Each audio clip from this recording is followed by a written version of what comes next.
Hi, നമസ്തേ. അപ്പം ഞങ്ങൾ ഇന്ന് കുറേ പേരുണ്ട് കേട്ടോ, നമുക്ക് എല്ലാവരും ഇന്ന് കാണിക്കാം. ഞങ്ങൾ വീട്ടിൽ നിന്ന് കോഴഞ്ചേരിക്ക് അടുത്ത് മൂക്കന്നൂർ എന്ന് പറയുന്ന സ്ഥലത്തു നിന്ന് യാത്ര തിരിച്ചിരിക്കുകയാണ്. ഞങ്ങൾ പോകുന്നത് വാഗമണ്ണിലേക്കാണ്. എല്ലാവർക്കും പരിചയം ഉണ്ടായിരിക്കും. ഞാൻ ആദ്യമായിട്ട് പോകും. അപ്പം എൻജോയ് ചെയ്യാൻ തന്നെ തീരുമാനിച്ച് പോവുകയാണ് ഞങ്ങൾ. കുറച്ച് തണുപ്പൊക്കെ കൊണ്ടുവരാമെന്ന് വിചാരിക്കുന്നു. ഹൈ ടെമ്പറേച്ചറാണ് ഞങ്ങളുടെ സ്ഥലത്തൊക്കെ എന്ന് പറഞ്ഞാൽ ഒരു 33 ഡിഗ്രി സെൽഷ്യസ്. അപ്പം അവിടെ ചെന്ന് കഴിയുമ്പോൾ അവിടെ ഒരു 20. അപ്പം എന്തായാലും ഇങ്ങോട്ട് പോകാണ്. കണ്ടിട്ടുള്ളവരായിരിക്കും ഭൂരിഭാഗം ആൾക്കാരും. ഹായ് ഹായ്, എവിടെ പോകാന്ന് പറ, എവിടെ പോകാന്ന് പറ.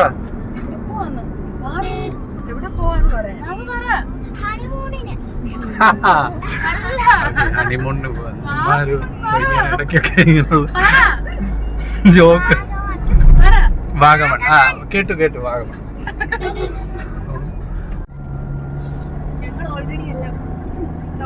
കുട്ടിക്കാനം വഴിയാണ് പോകുന്നത്. കുട്ടിക്കാനം ഒരു ടൂറിസ്റ്റ് സ്പോട്ട് തന്നെയാണ്. അപ്പം അങ്ങോട്ട് പോകുന്ന റോഡൊക്കെ നല്ല അടിപൊളി റോഡാണ്. കാരണം കേരളത്തിൽ മിക്ക റോഡുകളും ഇപ്പം നല്ല ഭംഗിയായിട്ട് സംരക്ഷിച്ചിട്ടുണ്ട്.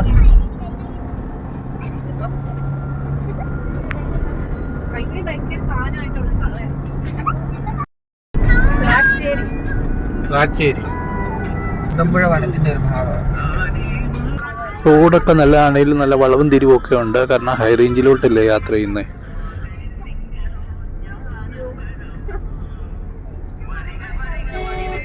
ഇതാ ചെറുവള്ളി എസ്റ്റേറ്റ് എന്ന് പറയും ഇവിടെ. ശബരിമല ഗ്രീൻഫീൽഡ് എയർപോർട്ട് എന്ന് പറയുന്ന പുതിയ എയർപോർട്ട് വരുന്ന സ്ഥലം ഇതിനകത്ത് തന്നെയാണ്. ഈ കാണുന്ന സ്ഥലത്തിനകത്ത് ഇത് ചെറുവള്ളി എസ്റ്റേറ്റ് ആണ് ഈ കാണുന്നത്. ഇതെന്താ സംഭവം? കൈതച്ചക്കാണ്. കൈതച്ചക്കയുടെ തോട്ടമാണ്. കൈതച്ചക്കയുടെ തോട്ടങ്ങളൊക്കെ പിന്നിട്ട് നമ്മളിങ്ങനെ മുന്നോട്ട് പോയിക്കൊണ്ടിരിക്കുകയാണ് നല്ല സ്പീഡിൽ.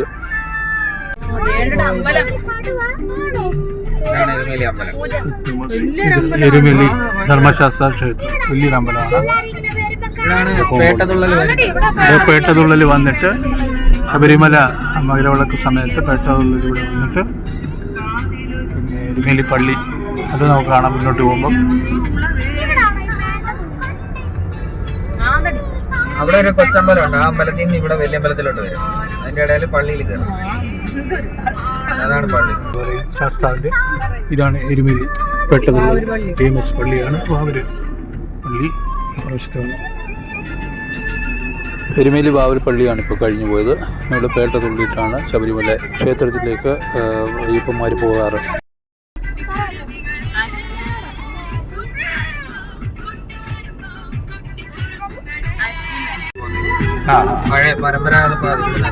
ഏതേതോ ഇപ്പം വലത്ത് സൈഡിൽ കഴിഞ്ഞു പോയത് ശബരിമലയിലേക്ക് കാൽനടയായി പോകുന്ന പരമ്പരാഗത നടപ്പാതയാണ് എന്നാണ് പറഞ്ഞത്.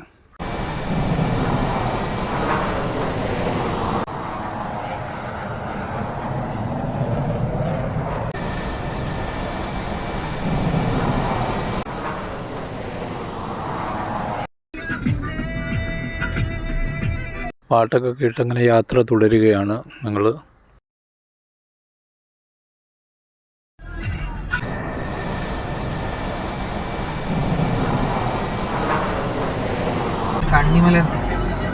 കന്നിമല എന്ന് പറയുന്ന സ്ഥലമാണ്. നല്ല വ്യൂ ആണ്. റബ്ബർ തോട്ടമാണ്, പക്ഷെ നല്ല ഭംഗിയുള്ള റബ്ബർ തോട്ടം. വലിയൊരു കയറ്റം, ഇറങ്ങി ചെല്ലുമ്പോൾ പ്രതീക്ഷിക്കാതൊരു കയറ്റം. ഓ, ഇങ്ങോട്ടൊരു വലിയ കയറ്റമാണെന്ന് പറയുന്നത്. നമുക്ക് നോക്കാം. ഇറക്കം ഇറങ്ങി ഇവിടെ നിന്നാ കാണാം. ആ കയറ്റം നമ്മൾ പ്രതീക്ഷിക്കത്തില്ല. ആദ്യമായിട്ട് വരുന്നവർക്കെല്ലാം വലിയ പണിയിട്ട്. ശരി, നല്ലൊരു കയറ്റവും ഒരു യൂ ടേണും കാണാൻ. ഏറ്റവും യൂ ടേണും കൂടെ.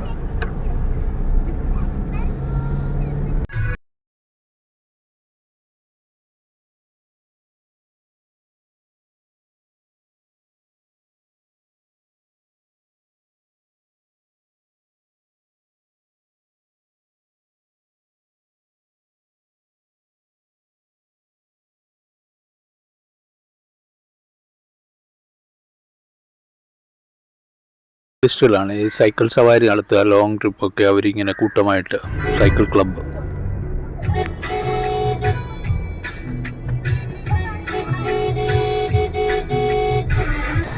നല്ല വളവും തിരിവൊക്കെ ഉള്ളതുകൊണ്ട് ഫോൺ നല്ലപോലെ അടിച്ച് തന്നെ പോയേ പറ്റൂ.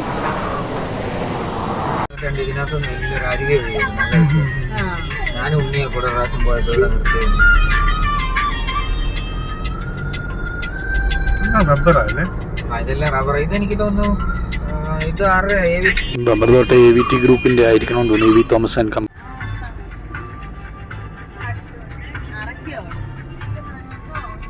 ഒരാൾ പെട്ടെന്ന് കറക്റ്റ് ഒരു സ്കൂട്ടർ എടുക്കുക. റോഡിൽ ഇതും ഇതിലാലും അപ്പുറവും പ്രതീക്ഷിക്കാം.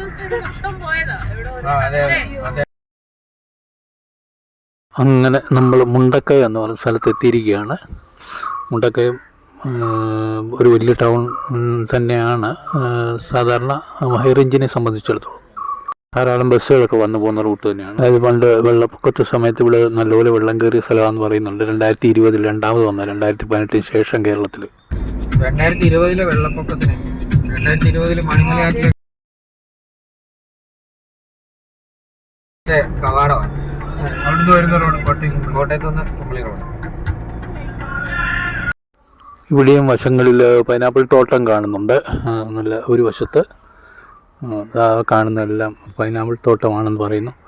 ദൂരെ നിന്ന് കാണാൻ നമുക്ക് വ്യൂ കിട്ടുന്നുണ്ട്.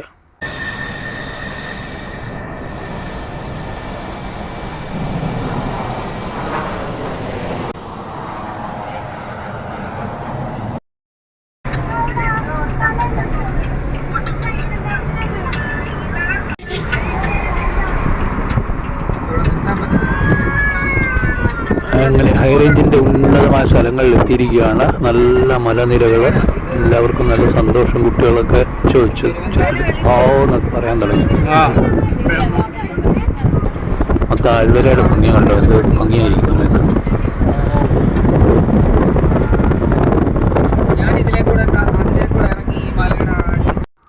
അങ്ങനെ നല്ല കയറ്റമാണെങ്കിലും നല്ല സ്പീഡിൽ തന്നെ വണ്ടി വിട്ടു പോന്നു. സ്ഥലം ഇത് പെരുവന്താനം. ഇഷ്ടം.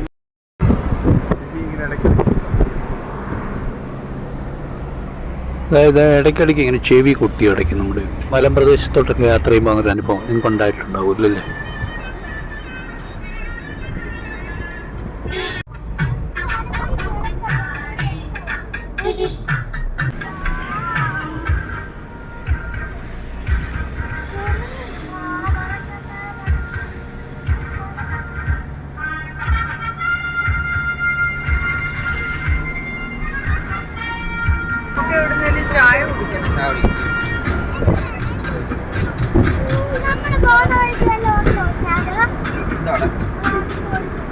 ചായ കുടിക്കേണ്ട നേരം കഴിഞ്ഞ് എല്ലാവർക്കും ചായ കുടിക്കണമെന്നൊക്കെ തോന്നുന്നു.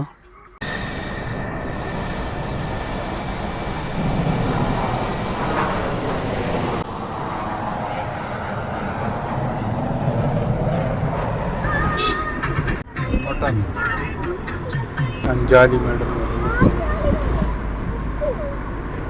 മുറിഞ്ഞപ്പുഴ, പാഞ്ചാലിമേട് ഒക്കെയുള്ള സ്ഥലമായി. പാഞ്ചാലിമേട് 4.5 കിലോമീറ്റർ അങ്ങോട്ടാണ്. പാഞ്ചാലിമേട് പോയാൽ ഇപ്പം നമ്മൾ പോയി അങ്ങ് ക്ഷീണിക്കും. നടക്കുന്നു കയറി ഇതിലേ അല്ലേ? നമുക്ക് നാളെ തിരിച്ചു വരുമ്പോൾ ലാസ്റ്റ്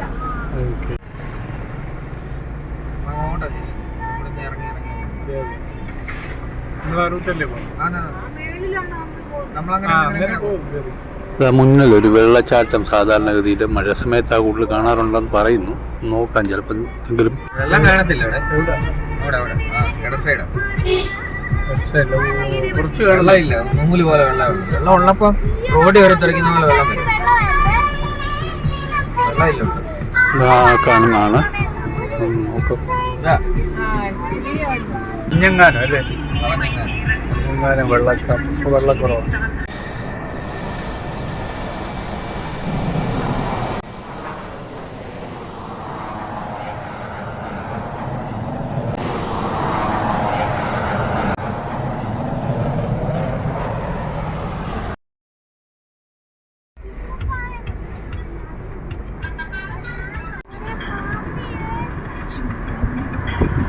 നേരെ പോയി കഴിഞ്ഞാൽ കട്ടപ്പന, വലത്തോട്ട് പോയി കഴിഞ്ഞാൽ കുമളി.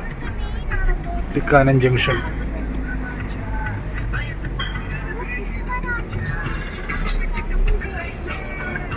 ഇതിലെ എങ്ങോട്ടാ പോകുന്നത്? ഇങ്ങോട്ട് പോയാൽ കട്ടപ്പന. കട്ടപ്പന. നമ്മളിപ്പോൾ പീരുമേട് മറ്റേ ഇവിടെ പരുന്തുംപാറയ്ക്ക് പോകാം. നമ്മൾ തിരിച്ചിവിടെ വരും. തിരിച്ചിവിടെ വന്നിട്ട് വേണം പോകാൻ. ഓക്കെ, തിരിച്ചിവിടെ വന്ന് ആ റൂട്ട് അങ്ങോട്ട് പോകും. അങ്ങോട്ട് പോയിട്ട് അവിടെ കട്ടപ്പന റൂട്ടിൽ ഏലപ്പാറ എന്ന് പറഞ്ഞ സ്ഥലമുണ്ട്. അപ്പം വാഗമണ്ണിൽ ചെന്നെത്തുന്നതിന് മുമ്പ് നമ്മൾ പരുന്തുംപാറ എന്ന് പറയുന്ന സ്ഥലത്ത് പോയിട്ട് വാഗമണ്ണിൽ പോയിട്ട് അവിടെ സ്റ്റേ ആണ്. എന്നിട്ട് തിരിച്ചു വരുന്ന വഴിക്ക് പാഞ്ചാലിമേട്ടിൽ പോകുന്നു. സ്ഥലങ്ങളൊന്നും എനിക്ക് വലിയ പരിചയമില്ലാത്തതുകൊണ്ട് എനിക്ക് നല്ല ആകാംക്ഷയുണ്ട്. ഇതിൽ 2-3 പേര്, അതായത് ഞാനും മോളും വൈഫും പോയിട്ടില്ല. അളിയനും വൈഫും പിള്ളേരും പോയിട്ടുണ്ട് നേരത്തെ.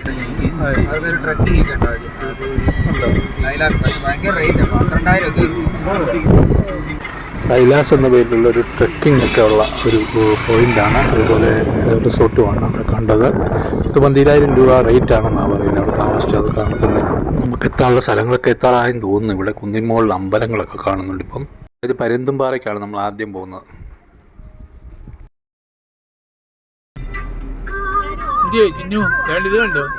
കുട്ടികൾക്ക് പല ബോറായിരിക്കും, കാരണം ഇടയ്ക്ക് എന്തെങ്കിലുമൊക്കെ മുട്ടായി ഇതുപോലെ എന്തെങ്കിലും സാധനങ്ങൾ കൊടുത്തോണ്ടിരുന്നില്ലെങ്കിൽ. ഇപ്പൊ അച്ചാന്ന് വിളിക്കുന്ന ഞാൻ കേട്ടു. പരുന്തുംപാറയ്ക്ക് പോകുന്ന റോഡായത്. നടന്നുമൊക്കെ ആൾക്കാർ പോകുന്നുണ്ട്. ഇവിടുത്തെ ഇറങ്ങി ഇവിടെയൊക്കെ എന്തൊക്കെയോ കാണാനൊക്കെ ഉണ്ട് തോട്ടത്തിൻ്റെ സൈഡിലൊക്കെ. നമ്മൾ നേരെ പരുന്തുംപാറ ചെന്നിട്ടേ ഉള്ളൂ. ഇനി ചായ കുടി പോലും ഇതുവരെ അതിനുള്ള സ്പോട്ട് കണ്ടുപിടിച്ചില്ല ചായ കുടിക്കാനൊന്നും. എല്ലാവർക്കും ഇപ്പം ദാഹമൊക്കെ ഉണ്ട്. അപ്പോൾ അവിടെ പോയി ഒന്ന് ശ്രമിച്ച് അറിയാം. നിങ്ങളൊക്കെ ഓരോ വീടുകളിലെ അതെ, വണ്ടി വരുന്നതൊക്കെ ഇവിടെ എല്ലാവരും കെട്ടിയിട്ട് തീറ്റിക്ക് തരും. അയച്ചോട്ടെ. കറക്റ്റ് വൈകിട്ട് 6 മണിയാകുമ്പോഴത്തേക്ക് വീട്ടിൽ പശുവിനറിയാം. ഇപ്പോൾ ഇവിടേക്ക് വന്നപ്പോൾ തേയിലത്തോട്ടങ്ങളൊക്കെ കാണാറായി. നേരത്തെ ഇങ്ങനെ കൈതച്ചക്കത്തോട്ടമൊക്കെ ഉണ്ടെങ്കിൽ ഇപ്പോൾ ഇവിടെ ഏറ്റവും ഹൈ റേഞ്ച് വന്നപ്പോൾ തേയിലത്തോട്ടങ്ങൾ ധാരാളം കാണാൻ തുടങ്ങി. നല്ല ഭംഗിയുള്ള തേയിലത്തോട്ടങ്ങൾ വരിയായി ഇങ്ങനെ റോയിൽ കാണാൻ നല്ല ഭംഗിയുണ്ട് അല്ലേ. നല്ല രസമാണ് ഈ തേയിലത്തോട്ടം കാണാനായിട്ട്. മൂന്നാർ സൈഡിൽ നമുക്ക് കാണാൻ സാധിക്കത്തുള്ളല്ലോ കേരളത്തിൽ. അല്ലെങ്കിൽ പിന്നെ പരുന്തുംപാറയിൽ നമ്മൾ എത്തിച്ചേർന്നു. ഫാൽക്കൺ മെഡോസ് ഇംഗ്ലീഷ് എഴുതി വെച്ചിട്ടുണ്ട് ബോർഡ്.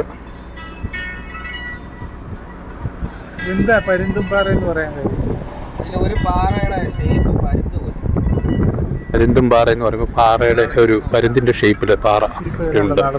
അത് കാണാൻ നമുക്ക് നേരെ സന്ധ്യയോട് അടുക്കുന്നത് സൂര്യാസ്തമനത്തിൻ്റെ ഭംഗിയോടുകൂടി നമ്മൾ എത്തിച്ചേർന്നിരിക്കുകയാണ്. പരുന്തുംപാറ സൂര്യ അസ്തമിച്ചിട്ടില്ല. സൂര്യാസ്തമനത്തിന് മുമ്പുള്ള സീനാണ് ഈ കാണുന്നത്. സാധാരണ നമ്മൾ തീരപ്രദേശങ്ങളിൽ കടൽ തീരങ്ങളിലൊക്കെ അസ്തമിക്കുന്ന പോലല്ലോ. മലമ്പ്രദേശങ്ങളാകുമ്പോൾ കുറച്ച് നേരത്തെ സന്ധ്യ ആകുന്ന ഒരു ലക്ഷണമൊക്കെ കണ്ടു തുടങ്ങും. അതാണ് ഇവിടെ കാണുന്നത്. ഇപ്പം നല്ല ഭംഗിയുണ്ട്. പക്ഷേ അപ്പം ആവശ്യമുള്ളൊരു മുഖമൊക്കെ കഴിയൊന്ന് ഫ്രഷായി. എല്ലാവരും ഇത്രയും ക്ഷീണിച്ച് വന്നതല്ലേ. ഇപ്പം അങ്ങോട്ട് പരുന്തുംപാറയിലോട്ട് നമ്മൾ കയറുകയാണ് നടന്ന്. എന്താ പറ്റിയാലും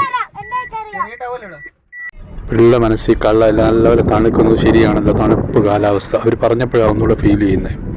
കാറ്റൊക്കെ വന്ന് നല്ല തണുപ്പുണ്ട് ഇവിടെ. ഇപ്പോൾ ചെറിയ വന്നപ്പോഴത്തേക്ക് നല്ല ചൂടുള്ള സ്ഥലത്തു നിന്ന് നമ്മളിങ്ങോട്ട് തിരിച്ചത്. ഇവിടെ ധാരാളം ബസ്സുകൾ. ഇത്രയും പ്രതീക്ഷിച്ചില്ല. നമ്മൾ വരുന്ന വഴിക്ക് ഇത്രയും ട്രാഫിക് പോലും കണ്ടില്ല.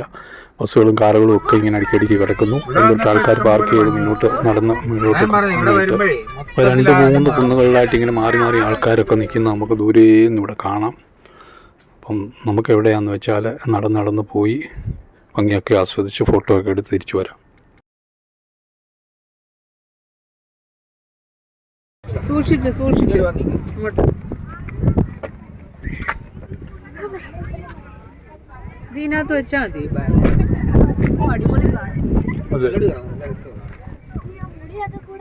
ലോക്കാണ്.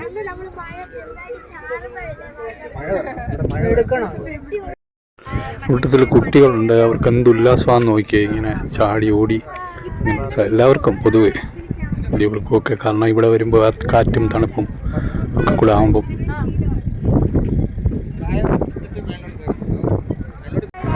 കേറിക്കോ. എല്ലാരും കൂടെ കൈ പിടിച്ചാൽ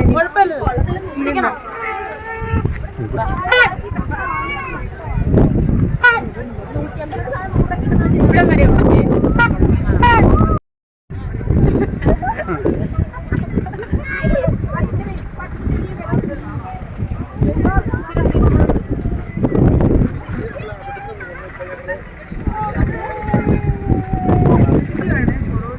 ഒക്കെ അന്നേലും ഹിൽ സ്റ്റേഷനിൽ വരുമ്പോൾ ഒരു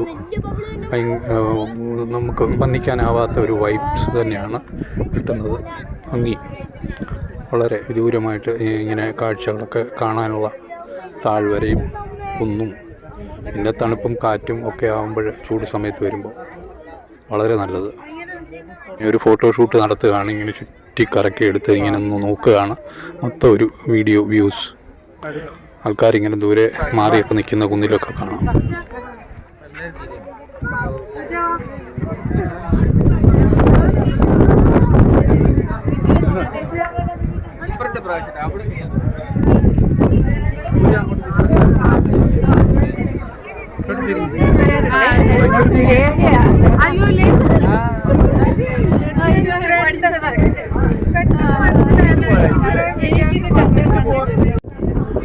വളരെ നാളുകൾക്ക് ശേഷം ഭാര്യ ബിന്ദു, എൻ്റെ വൈഫ് ബിന്ദുവിൻ്റെ ഒരു കൂട്ടുകാരി ലേഖ എന്ന് പറയും, അവർ ഭർത്താവുമായിട്ട് വന്നിട്ടുണ്ട്. അവിടെ കറങ്ങാൻ വന്നാണ്, കണ്ടു, വളരെ സന്തോഷം.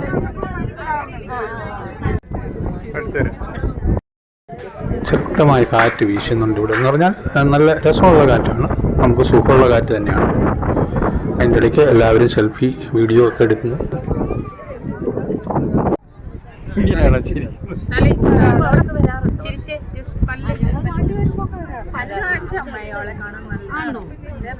അതെ, പല്ലൊക്കെ ചിരിച്ചോ നല്ലപോലെ.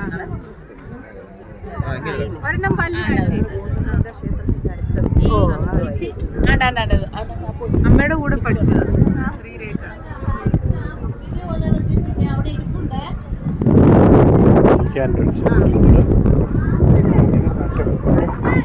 നമ്മളിവിടെ നിന്ന് പരുന്തുംപാറയുടെ ഒരു വിഹക വീക്ഷണം, ദൂര വീക്ഷണം ഇങ്ങനെ വീഡിയോ ഇങ്ങനെ പകർത്തിക്കൊണ്ടിരിക്കുക. നല്ല ഭംഗിയുള്ള ചുറ്റോട് ചുറ്റും വണ്ടികളൊക്കെ ഇങ്ങനെ കിടക്കുന്ന വാഹനങ്ങളൊക്കെ, ആൾക്കാരൊക്കെ വളരെ സന്തോഷം.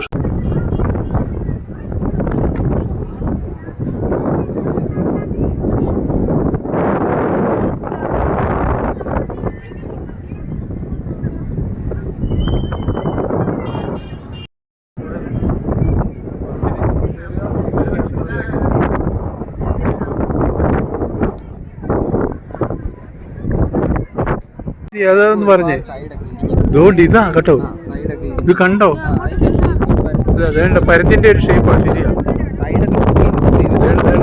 ഞാൻ ക്ലോസപ്പിൽ കിട്ടിയിട്ടുണ്ട്. കണ്ടോ പരുന്തുംപാറ, പരുന്തിന്റെ ഷേപ്പിൽ കണ്ടോ പാറ. ഇങ്ങനെ ഈ പരുന്ത് വന്ന് ഇങ്ങനെ ഇരിക്കുന്നതായിട്ടോ. ചായ കുടിക്കാൻ പോവാണ്.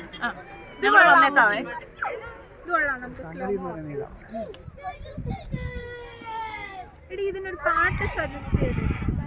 അങ്ങനെ പരുന്തുംപാറയുടെ ഒരു വിദൂര വീക്ഷണം വളരെ ഭംഗിയായിട്ട് ഒന്നുകൂടി നമ്മൾ ക്യാമറയിൽ പകർത്തിക്കൊണ്ട് ഒരു വ്യൂ കാണിച്ചു തരികയാണ്. അങ്ങ് ദൂരെ കാണുന്നത് ചില പുക സൃഷ്ടിച്ചിരിക്കുന്ന ഒരു തീ കാണുന്നുണ്ട്, ആരോ തീയിടുന്നതായിരിക്കാം ഒരു പക്ഷേ. അതോടൊപ്പം കോടമഞ്ഞും. പിന്നെ ഇവിടെ ഇരുന്ന് എല്ലാവരും ഒന്നുകൂടി സന്തോഷിച്ച് രസിച്ച് പടമൊക്കെ എടുത്ത് ഇങ്ങനെ തിരിച്ചു പോകാനായിട്ട് താഴെ പോയി. ഞങ്ങളുടെ കൊച്ചുകുട്ടികൾ അവരുടെ കളികളുണ്ട്, ഡാൻസൊക്കെ നല്ല ഭയങ്കര ഫോമിലാണ് രണ്ടുപേരും.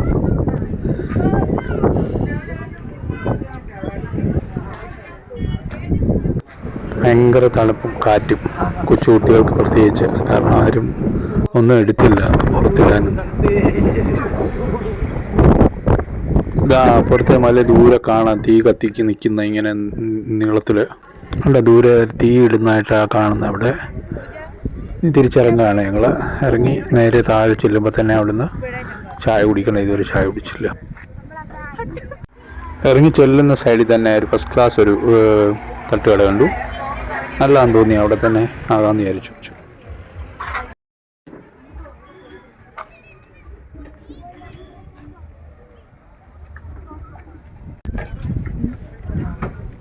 എല്ലാവരും കഴിക്കുക. ഓംലെറ്റ് വേണ്ട പ്രാവശ്യം?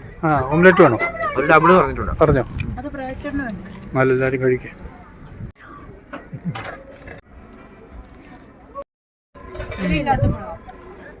എരിയില്ല.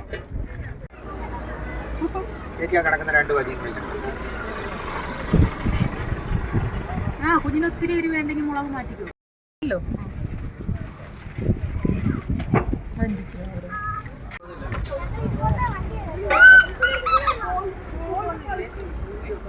നൂഡിൽസ് ഉണ്ട്. എത്ര ഓംലെറ്റ് പറഞ്ഞു? ഡബിൾ ഓംലെറ്റ് എത്രേ? ചൂട് പിടിക്കാൻ വന്ന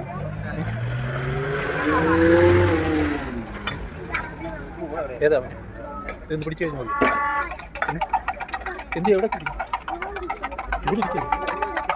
ആ വാങ്ങിക്കാണേ അവർക്ക് കൈ കഴിയും.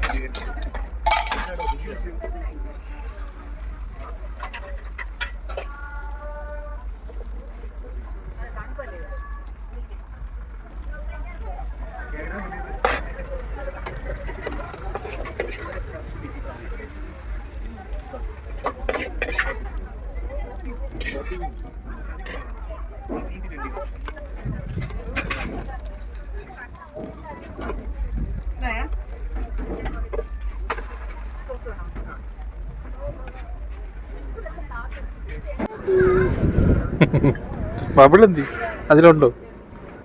അവർ കഴിക്കുന്നിടത്ത് നിന്ന് മാറി നിന്നായിരിക്കും. അപ്പുറത്തൂടെ പോകും. അപ്പുറത്തൂടെ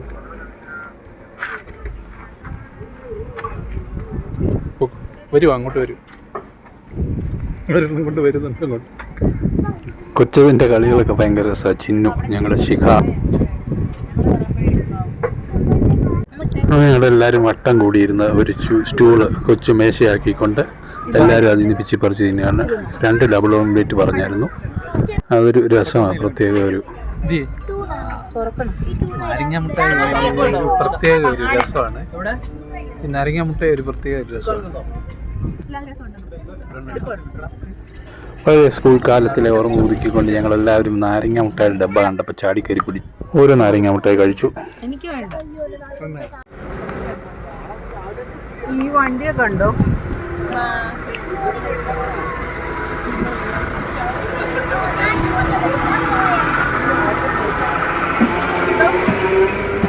നമ്മൾ വന്നവരൊക്കെ തിരിച്ചു പോവുകയാണ്. കറങ്ങി ബസ്സിലൊക്കെ വന്ന വലിയ ലക്ഷറി ബസ്സുകളിലൊക്കെ ഞങ്ങളും തിരിച്ചു പോവുകയാണ്.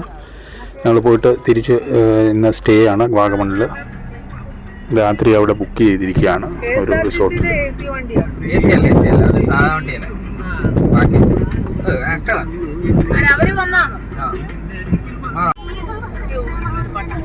KSRTCയുടെ തിരുവല്ലയിൽ നിന്നുള്ള ഗവി സർവീസാണ്. ഈ ബസ് രാവിലെ 5:30 തിരുവല്ല ഡിപ്പോയിൽ നിന്ന് തിരിച്ചാൽ ഇവിടെ ഇപ്പം പരുന്തുംപാറ വന്ന് ഗവി പോയിട്ട് തിരിച്ച് പരുന്തുംപാറ വന്ന് തിരിച്ചു പോവാണ് തിരുവല്ലയ്ക്ക്. ഒരു 9 മണിയാകുമ്പോൾ തിരുവല്ലയിൽ ചെല്ലും രാത്രി.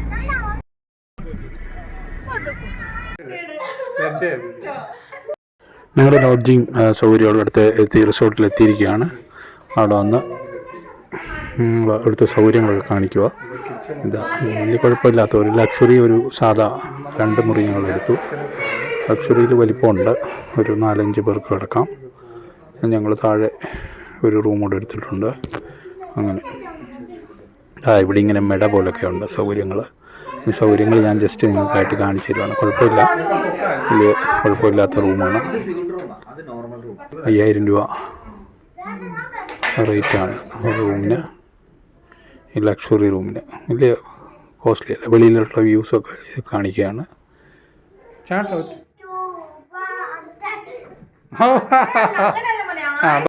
ഇവിടുത്തെ വെളിവശം